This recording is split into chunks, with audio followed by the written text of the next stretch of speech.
Olá, amigos do Segundo Vir a Ser. Aqui quem fala é Luiz Guilherme, de Petrópolis, no estado do Rio de Janeiro. Como vocês podem ver, eu estou aqui no Museu Imperial da cidade. E o objetivo de hoje é falar um pouquinho dessa obra que a gente está estudando, O Consolador, pelo Espírito de Emmanuel. E a gente já vem estudando aí na parte introdutória, falando um pouco do que é a consolação. E a gente pode ver que na busca da humanidade, em toda a sua evolução, em todo o seu progresso, a gente encontra aonde o homem está buscando essa consolação. E a gente pode ver, verificar, olhar, que ele sempre busca em 3 lugares.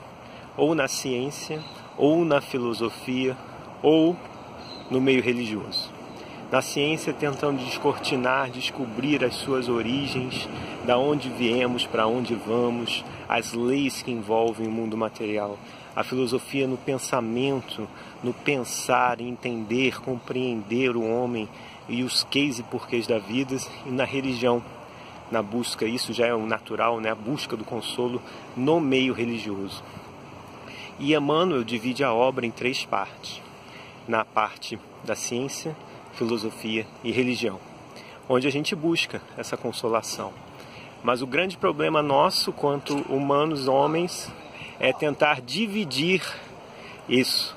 A gente quer dividir, fazer uma cisão entre ciência, filosofia e religião. Uma amiga aqui da cidade sempre fala que a doutrina espírita tem um tríplice aspecto, como se fosse um banquinho de madeira. E ela fala o seguinte: se a gente tenta serrar sempre um desses pés do banquinho, e quando a gente serra um dos pés do banquinho, o banco cai. Então a gente tem que vencer essa tentação de não retirar um desses aspectos da doutrina e da consolação. Porque a consolação ela só é completa quando a gente conjuga ciência, filosofia e religião. E tem 3 questões que são basilares, são norteadoras de todo esse livro, que é a questão de número 1, que fala de ciência, questão 115, que fala de filosofia, e a questão de 260, que fala do aspecto religioso. E Emmanuel luta em toda a obra justamente para tentar tecer, costurar uma com a outra. Na primeira questão, quando Emmanuel finaliza falando sobre ciência, essa resposta: a ciência do mundo, se não deseja continuar no papel de comparsa da tirania e da destruição, tem absoluta necessidade do Espiritismo, cuja finalidade divina é a iluminação dos sentimentos. Sentimentos, uma palavra-chave dessas 3 perguntas. Por quê? O Espírito se alimenta e gera emoções. Essas emoções, consequentemente, trazem e traduzem sentimentos. Sentimentos que podem ser eles negativos ou positivos. Então, quais são as emoções que estão emanando do meu ser? Porque aonde eu busco o meu tesouro? Às vezes a gente pode buscar essa consolação numa farmácia. E a farmácia é impregnada de ciência, nos medicamentos que estão nas prateleiras. A busca do homem na ciência gera aqueles medicamentos. E a gente vai na busca do consolo, no remédio físico, material, externo, achando que ali nós vamos encontrar o consolo eterno do Espírito. Mas se a gente não casar filosofia, se a gente não casar religião, nessa busca, aquele remédio nada vai nos servir, de nada vai traduzir. Então o Espiritismo, quando vem com esse tríplice aspecto, essas 3 pernas, deve fazer essa harmonia. É como se fosse uma bússola de 3 nortes. Nós temos em mãos uma bússola com 3 nortes, mas os 3 nortes nos fazem chegar simultaneamente no mesmo local. Então a gente tem que conjugar esses 3 nortes, ciência, filosofia e religião, para alcançar a plenitude do ser, o sentimento verdadeiro, o coração bater em ressonância com o divino. E assim nós encontrarmos o consolo que não está fora, mas numa busca interna que busca dentro de si, no divino, no mundo, nos quês e porquês da filosofia. Na questão 115, ele dá sequência falando da filosofia. E aí ele já começa a tecer, a costurar. A filosofia constitui de fato a súmula das atividades evolutivas do espírito encarnado na Terra. Suas ecoações são as energias que fecundam a ciência, espiritualizando-lhe os princípios até que unidas uma a outra, filosofia e ciência, indissoluvelmente penetrem o átrio divino das verdades eternas. Ou seja, já começa aqui Emmanuel a costurar filosofia e ciência. E quando elas são costuradas, elas entram. A gente lembra, né?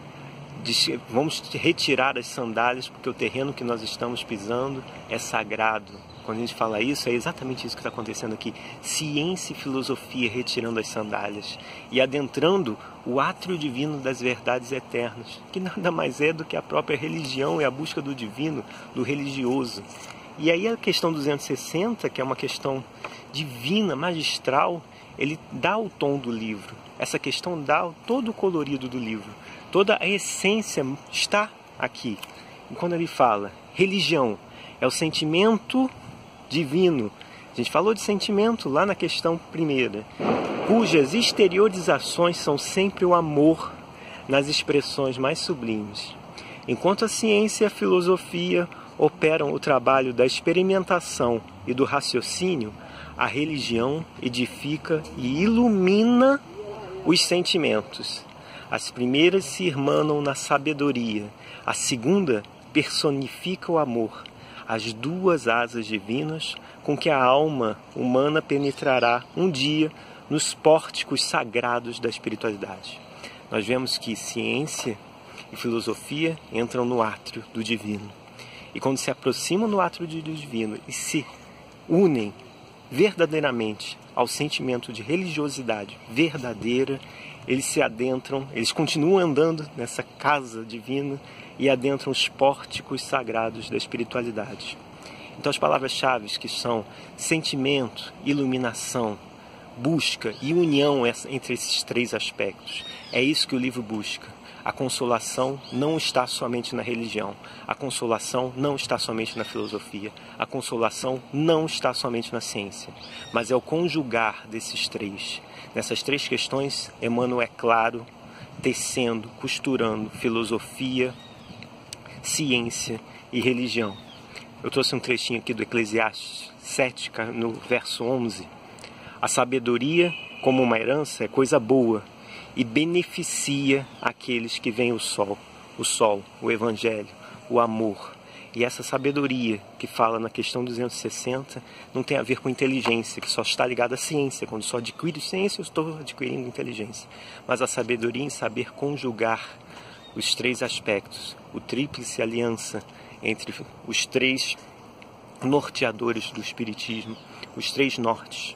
Então que a gente possa buscar nesse estudo, acima de tudo, a consolação dentro de nós próprios, a consolação na conjugação dessas três partes do livro, que esse conjugar, que esse unir, esse tecer entre um e outro, possa abrir a nossa mente a esse pórtico que às vezes procuramos e não sabemos, mas está dentro de nós. Faz parte do reino divino que está aqui dentro do coração, desse sentimento. Então que possamos gerar emoções positivas para que possamos fazer os sentimentos serem positivos e assim sermos consoladores de nós próprios com base na doutrina espírita. Espero encontrar vocês lá no segundo Vir a Ser, contando os dias e estudando um pouquinho dessa obra, pelo menos um pouquinho que a gente possa contribuir. Se cada um der um pouquinho, como a gente tem falado, né? 1 mais 1 é sempre mais que 2. Que a gente possa se encontrar lá. Um grande beijo no coração de vocês. E que a gente possa continuar estudando essas três questões mais a fundo e online a gente possa ir dividindo mais impressões. Beijo grande no coração de cada um de vocês.